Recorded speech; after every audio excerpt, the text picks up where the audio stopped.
Bonjour à vous, Charline Bonneau, diététicienne spécialisée en micronutrition et en aide au changement. Aujourd'hui, on va parler du métabolisme des graisses, de la lipogénèse.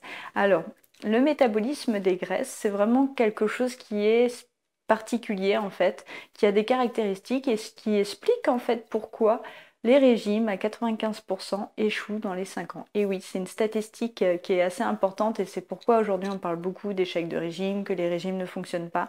Tout simplement parce qu'on ne tient pas compte de comment se construit la graisse, comment fonctionne ce métabolisme, comment vraiment vous construisez toutes ces réserves pour donc pour tenir compte de ces spécificités de ce tissu qui est vraiment particulier et mettre en place des choses pour vraiment vous aider à perdre du poids de manière durable. Parce que c'est facile de perdre du poids de manière vraiment court terme, bon, excepté si vous avez déjà effectivement énormément effectué de yo-yo. En général, le métabolisme, enfin l'organisme est traumatisé et a fini par s'adapter, ce qui fait que c'est plus compliqué.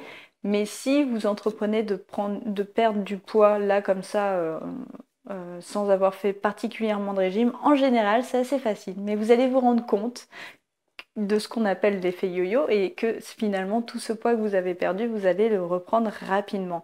Et ça c'est parce que la manière dont ça fonctionne au niveau de la construction de ces réserves lipidiques, ça se passe en étapes, ça se passe d'une certaine manière, ce qui fait que si vous n'en tenez pas compte, ça ne peut pas être durable quoi qu'il en soit.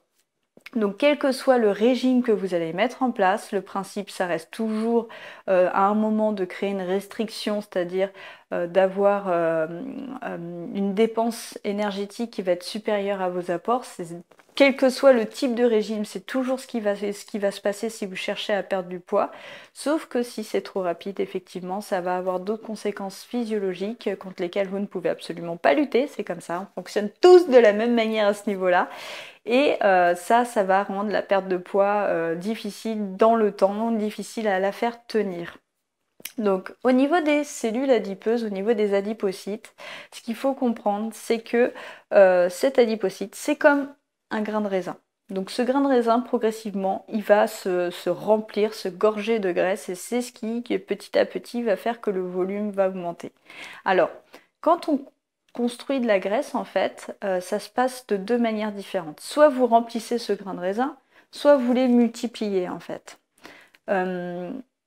C'est pas du tout la même chose parce que quand vous avez donc un remplissage de ce grain de raisin, en fait, ce qu'il faut comprendre, c'est que quand vous allez perdre du poids, ça va se vider et ce grain de raisin, il va devenir un raisin sec. Il va pas disparaître tout de suite, il va rester à l'intérieur. Le problème, c'est que quand il est vraiment vide, il va sécréter, enfin, il va arrêter de sécréter, pardon, la leptine, qui est une hormone en fait qui impacte la satiété et la faim.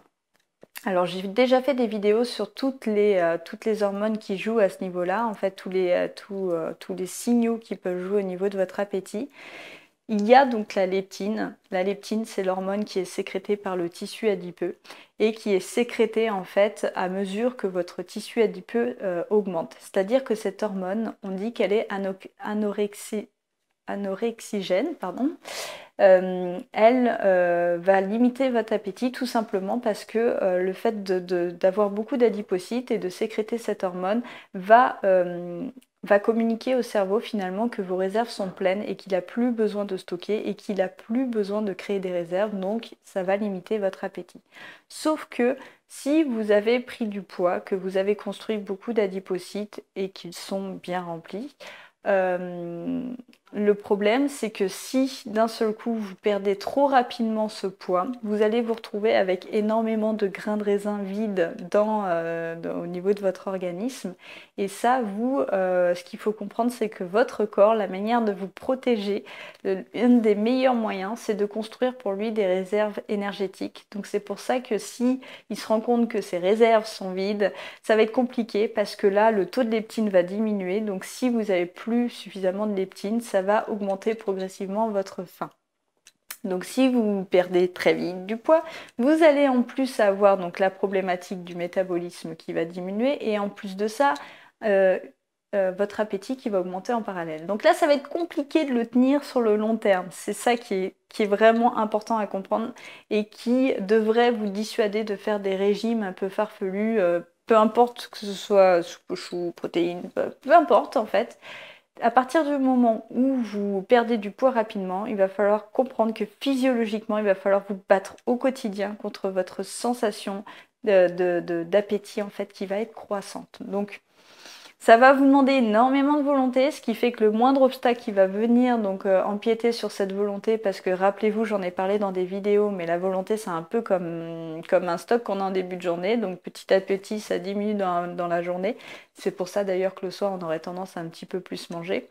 Donc la prochaine fois que vous allez vous lancer dans un régime un peu farfelu comme ça pour perdre rapidement du poids, dites-vous que de l'autre côté, vous allez forcément augmenter votre envie de manger. C'est automatique, c'est physiologique et c'est pour tout le monde pareil.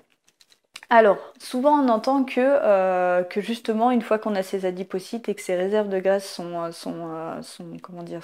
vidées parce que vous avez perdu du poids, le problème c'est que vous avez toujours ces adipocytes et on entend souvent que justement, c'est pas des cellules qui disparaissent et que c'est quelque chose qu'on garde à vie.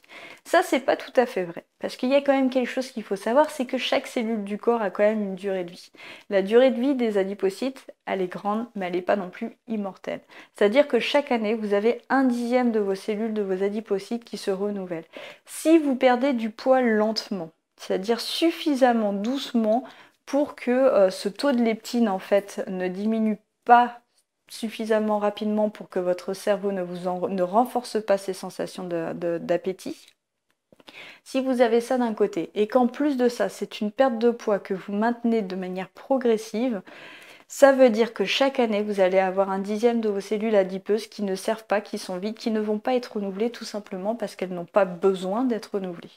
Donc ça veut vraiment dire qu'il n'y a pas de perte de poids rapide qui soit durable, c'est pas possible. Alors que si vous le faites vraiment dans le temps comme ça gentiment et que vous mettez, si vous avez une trentaine de kilos à perdre et que vous mettez comme ça chaque année, vous le faites par un rééquilibrage, que ça se passe doucement, que ça se passe naturellement, sans que vous ayez la moindre sensation de faim ou de restriction ou de frustration. Ça peut vraiment vous permettre de perdre du poids progressivement. En particulier quand vous êtes dans un état d'obésité, tout simplement parce que votre tissu adipeux, en plus de ça, il est enflammé. Donc ça veut dire qu'il fonctionne moins bien qu'un tissu adipeux normal. Donc ça veut dire que même la perte de poids, il y a un moment, c'est plus possible parce que pour que la graisse sorte d'un adipocyte, de la cellule, si sa membrane elle est inflammée, si elle va dysfonctionner, ce qui fait que ça va très mal sortir. Donc c'est pour ça que les pertes de poids sont difficiles quand on est en état d'obésité. C'est aussi parce qu'il y a cet état inflammatoire du tissu adipeux, hein. C'est ça l'obésité, c'est pas juste avoir du surpoids, c'est vraiment un état inflammatoire, donc ça a d'autres conséquences physiologiques. Et là, il y a vraiment que le fait de perdre petit à petit et sur un nombre d'années suffisant qui va vous permettre d'avoir une perte de poids durable, qui tienne vraiment dans le temps.